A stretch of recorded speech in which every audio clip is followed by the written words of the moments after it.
આ સાહેબ આ સમાજને પણ સંતના ઘરની વાત, સંતોએ ઠપકા દીધા, સંતોએ ગાંડા કીધા. આપણે ગોવિંદભા અમરાભા ગઢવી બગોદરાના છે, લગભગ બગોદરા બાવળાના, એને આ રચના કીધી છે કે આ ધીરો ગાંડો એ મેપો ગાંડો આ છે બાપા ગાંડા નીવણ જારજી. આ સંતોન ગાંડા કીધા. આપણે કીધું હોય કે આ મનસુખ તો ગાંડા જેવો છે, તો આખું ઘર મારવા પડે.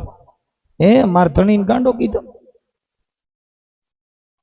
એ સંતોએ ગાંડા કીધા બાપુ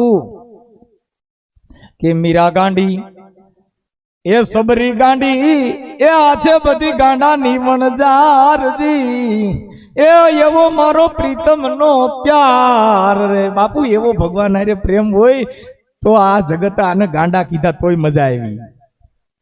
આ નરસિંહ ગાંડો, એ જુનાગઢ નો નરસિંહ ગાંડો, એ બાપા નાચો છે થે કારજી. એ બાપુ એ જુનાગઢ નો નરસિંહ ગાંડો, જેને ભગવાને એના બધાય દીકરીના મામેરા પૂર્યા તો એને અહંકાર આવ્યો નહીં.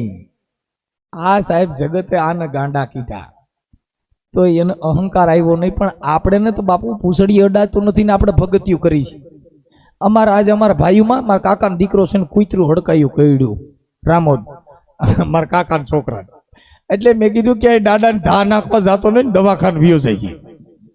આ હડકવા દોરા બાંધે બંધ ન થાય ને મરી જાઉં. લઈ ગયા પણ અમારી ડવી કહે છે નહીં ધા નાખવા જવું છે. કૂતરે તોડીને ગયા. અમારે ત્યાં વાસરા લઈ ગયા. એટલે ત્યાં દાદા ત્યાં ગયા હતા. દાદાને ભૂવા હાજર નહોતા. પછી નારિયેળ વધેરું અગરબત્તી કરી વાળી પછી ત્યાં પાછાવી આવ્યા.